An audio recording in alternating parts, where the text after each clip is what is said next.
ஜாங்கிரி செய்ய பணியாரக்கல்லே போதுமா? ஆமாங்க. ஹலோ ஃப்ரெண்ட்ஸ், வெல்கம் டு தினம் ஒரு வித்தியாசம். இன்னைக்கு நம்ம என்ன பார்க்க போகிறோன்னா மினி ஜாங்கிரி தாங்க. நான் சொல்கிற மாதிரி ட்ரை பண்ணி பாருங்கள். எவ்வளோ ஜூஸியாக டேஸ்ட் வந்து பார்த்திங்கன்னா சும்மா அட்டகாசமாக இருக்கும் ஃப்ரெண்ட்ஸ்.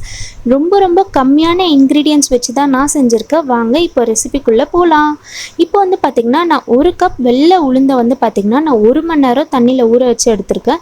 நீங்கள் வந்து உளுந்தை வந்து எந்த கப்பில் வந்து அளவு எடுத்தீங்களோ அதே கப்பில் தான் வந்து நீங்கள் மிச்ச மாவெல்லாம் வந்து அளந்து எடுத்துக்கணும்.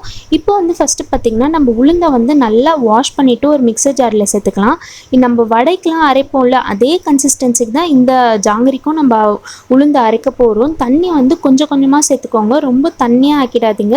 மாவை வந்து ஒரு திக்கான பேட்டராகவே சேர்த்துட்டு நல்லா இப்போ இந்த உளுந்தை வந்து மிக்சர் ஜாரில் சேர்த்துட்டு நல்லா ஒரு ஃபைன் பேஸ்ட்டாக அரைச்சி எடுத்துகிட்டு வந்துடலாம். இப்போ வந்து உளுந்து மாவு வந்து எவ்வளோ பர்ஃபெக்டாக இருக்கணும்னா அதை வந்து பார்த்திங்கன்னா ஒரு தண்ணியில் வந்து இந்த மாதிரி கொஞ்சோன்னு போட்டு விடுங்க. அது பாருங்கள் மேலே அப்படியே மிதக்கும். அந்த தண்ணி கூட கலக்காமல் இருந்துச்சுன்னா அதுதான் ஒரு பர்ஃபெக்டான கன்சிஸ்டன்சி. இப்போ இந்த மாவு வந்து பர்ஃபெக்டாக இருக்குது. இப்போ வந்து ஒரு பவுலில் வந்து நம்ம அரைச்சோம்ல அந்த உளுந்தெல்லாம் இதில் சேர்த்துக்கலாம்.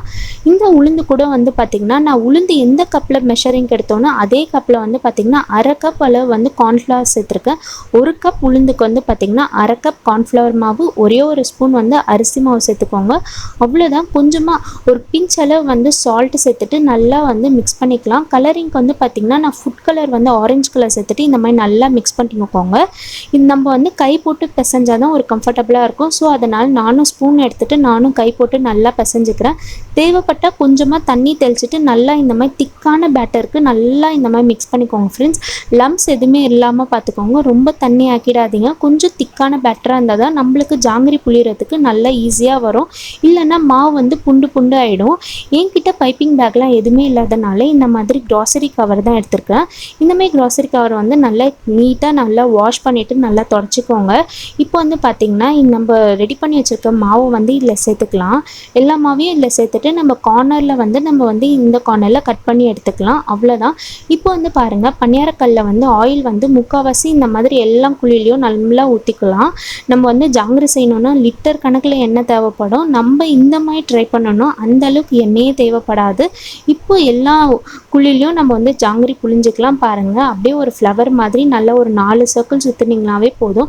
உங்கள்கிட்ட பணியாரக்கல் வந்து கொஞ்சம் பெருசாக இருந்துச்சுன்னா நீங்கள் அது மேலேயே வந்து ஃப்ளவர் மாதிரி குட்டி குட்டியாக போட்டுக்கலாம். என்னோட பணியாரக்கல் வந்து சின்னதுன்றனால என்னால் ஒரு 4 சர்க்கிள் தான் சுற்ற முடியுது. இது பாருங்கள் 2 பக்கமும் வந்து மீடியமாக வெந்தால் போதும். ரொம்ப மொறுமொறுன்னு ஆக்கிடாதுங்க. கொஞ்சமாக வந்து அந்த மெத்துன்னு இருக்கிற கன்சிஸ்டன்சி இருக்கணும். நான் ஃபஸ்ட்டு போட்டது வந்து கொஞ்சம் மொறுமொறுன்னு ஆயிடுச்சு. அந்த அளவுக்கு நீங்கள் எடுக்கக்கூடாது. பாருங்கள் இது எல்லாமே வந்து பர்ஃபெக்டாக இருக்குது. 2 பக்கமும் வெந்து வந்துடணும். நம்ம எடுத்துடலாம். பாருங்கள் அதே ஆயிலில் நான் அடுத்த பேட்ச் வந்து ஜாங்கிரி வந்து புழிஞ்சு விடுறேன். நம்மளுக்கு இதோட மிகப்பெரிய பெனிஃபிட் வந்து பார்த்திங்கன்னா ஆயில் வந்து கொஞ்சம் கூட மிச்சம் இல்லாமல் நம்ம வந்து நிறைய ஜாங்கிரி சுட்டு எடுக்கலாம் ஃப்ரெண்ட்ஸ். கண்டிப்பாக இந்த மாதிரி ட்ரை பண்ணி பாருங்கள்.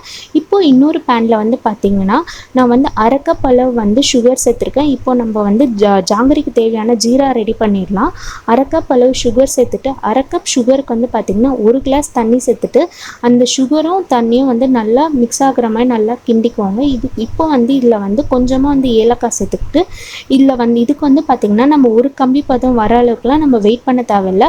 அந்த ஸ்டேஜ் வரதுக்கு முன்னாடி ஒரு பிசுப்பு தன்மை வரும் பார்த்திங்களா, அந்த ஸ்டேஜ் வந்தோடனே நம்ம பொரிச்சு வச்ச ஜாங்கிரி எல்லாத்தையும் அதில் சேர்த்துட்டு ஒரு 10 செகண்ட் வரைக்கும் அப்படியே விட்டுட்டு நம்ம வந்து எடுத்து வச்சோன்னா ஒரு சூப்பரான மினி ஜாங்கிரி ரெடி ஆகிடும் ஃப்ரெண்ட்ஸ். பிளேட்டிங்க்கு பர்ஃபெக்டாக ரெடி ஆகிடுச்சு. நான் எல்லா ஜாங்கிரியுமே வந்து பார்த்திங்கன்னா பிளேட்டிங் பண்ணிகிட்ருக்கேன். பாருங்கள் எவ்வளோ சூப்பராக எவ்வளோ ஜூஸியாக இருக்குன்னு. கண்டிப்பாக ட்ரை பண்ணி பாருங்கள் ஃப்ரெண்ட்ஸ். ஹெல்த்தியாக சாப்பிடுங்க, ஹாப்பியாக இருங்க. பாருங்க எவ்வளோ ஜூஸியாக இருக்குது பார்க்கும் போதே. கண்டிப்பாக இந்த வீடியோ பிடிச்சிருந்துச்சுன்னா மறக்காமல் நம்மளோட சேனலை சப்ஸ்கிரைப் பண்ணிவிட்டு பக்கத்தில் இருக்க பெல் ஐக்கானை கிளிக் பண்ணிவிடுங்க ஃப்ரெண்ட்ஸ். இந்த வீடியோவை பார்த்துட்டு உங்கள் வீட்லேயும் ட்ரை பண்ணி பார்த்துட்டு வீட்டில் இருக்கவங்க என்ன சொல்கிறாங்க மறக்காமல் கமெண்ட் பண்ணுங்கள். தேங்க்ஸ் ஃபார் வாட்சிங். பாய்.